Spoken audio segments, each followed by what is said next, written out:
Hi, my name is Raquel Santamaria, and today I'll be reflecting upon the learning I underwent through performing this task analysis. In the commencement of this task, I performed a baseline analysis, and I was able to learn and identify the prerequisite skills the learner must be able to achieve in order to successfully complete the task objective. So tasks with many steps were reduced as it was determined that the learner had previous acquired skills and abilities. However, it was identified the learner did not know how to operate an oven. This task revealed to me a concern, as I wasn't sure whether this particular prerequisite to operate an oven would have defaulted in the learner not wanting to participate, or also would I have observed the learner becoming frustrated. So as we progressed through the task, it was evident that yes, the learner could not operate the oven properly, and her inability to recognize three-digit numbers played a big part in her ability to insert those numbers into the oven. And so this initial step allowed me to look at ways on how to best cater for that learner's need. To assist with that problem, I created a flashcard with the number 180, which would be allocated in front of the learner for the learner to refer back to and know that this was the number that needed to be inserted into the oven. With this, I had hoped that the learner would easily enter the numbers now that she had known what 180 looks like, and therefore was able to adjust the oven accordingly. But as easy as said as done, it didn't happen that way. And this supports Rockwell, Griffin, and Jones when they state that those with an intellectual disability are deficient in sustaining and performing and solving concepts. The learner felt that she had entered the right amount of degrees in the oven, and I had to explain with limited words as possible what she was doing wrong. By her fourth intent in viewing the task analysis, the learner was now able to interpret the task that was required, to the extent where she was now self-monitoring and self-instructing herself. And this is consistent with what broader comments when the individual has gained learning, has acquired knowledge in what she was doing, and is now working independently. So with this task, it has actually showed me to look beyond the person's ability. When we work towards a person-centered approach, then when we work towards a person-centered approach, then we are best able to cater for the individual, and successful learning is being achieved. Prior to the individual attempting this task, I had a generalized understanding of the individual's learning ability, and this was more like whether she was able to perform the task, or how much of the task was she going to successfully achieve. And this is according to Collins, where students with moderate intellectual disabilities also have short-term memory challenges that make it difficult for them to keep track of multi-steps. And this I found a bit of a concern, especially with the task analysis presenting itself with 20 steps for the learner to achieve. But by undertaking and implementing a chain task has resulted in positive feedback. And after 3 sessions, the learner was becoming responsive and self-motivated in accomplishing the task. Each instructional trial consisted of 20 intervals, as I presented.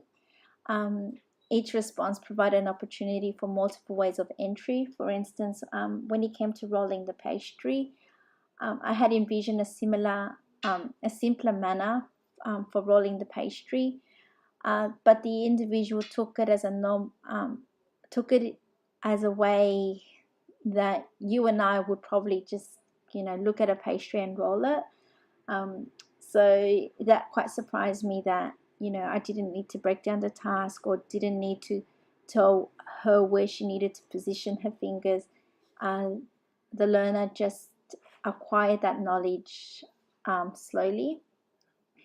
I also found that by providing positive feedback and encouraging the learner motivated her in her learning and to continue with her learning. Even when it came to correction, the way to approach that, it was done positively, which, gave the learner room to feel that she was successful. Yeah.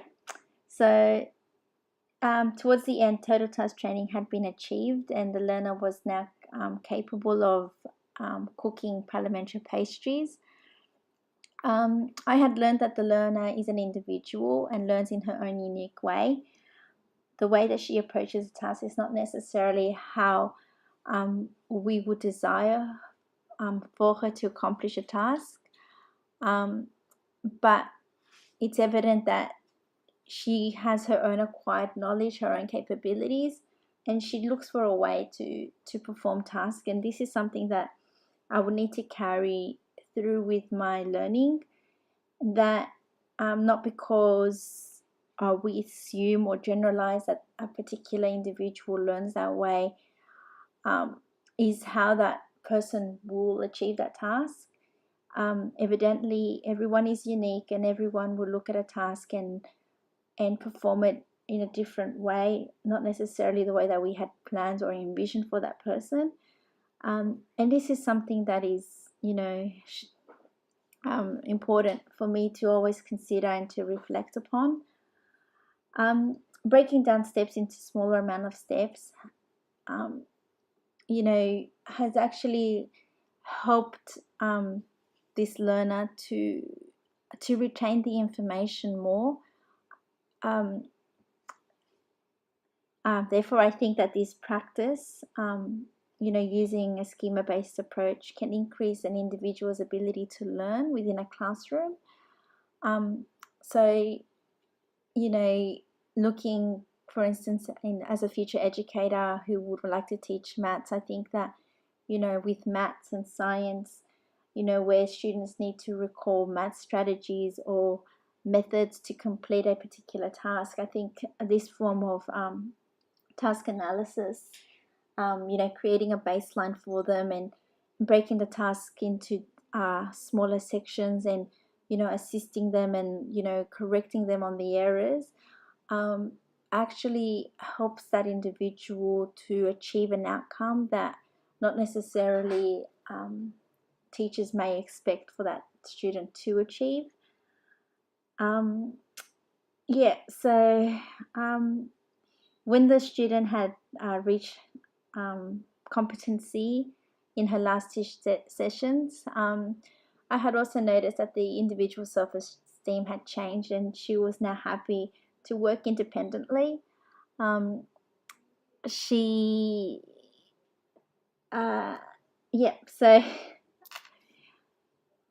another note that I would just want to think of was, one of the things that I just wanted to say was, in the last two sessions, I noted that, she was learning independently. She had reduced her eye contact with me, and she now was, reliant on her prompts that she had learnt.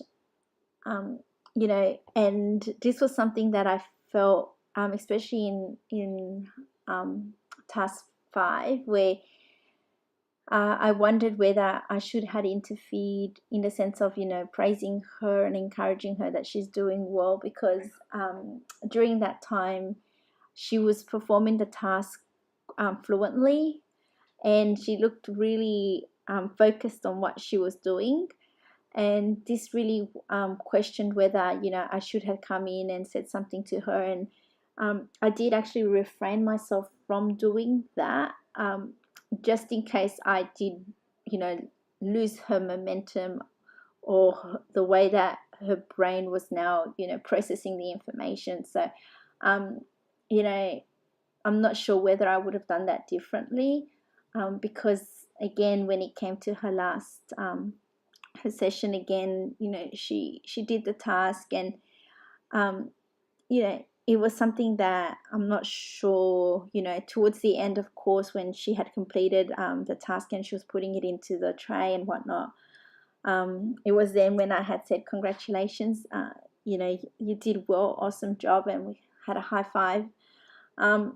But yeah, during just those two last sessions, it was something that I'm not sure whether I should have, you know, come in and said something positive. Yeah.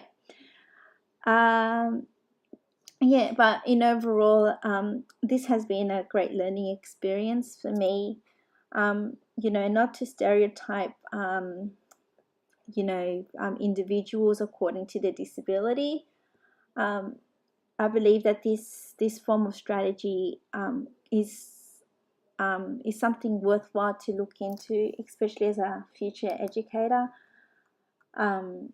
You know, a schema-based strategy for instructions and problem solving could actually improve performance of a student, and I'm hoping that you know, I would implement this now with my daughter, with the learner's future education as well, and see how we can work on different ways of looking at her education in a different way, and using this as an evidence to support her learning, that, you know, she is able to learn.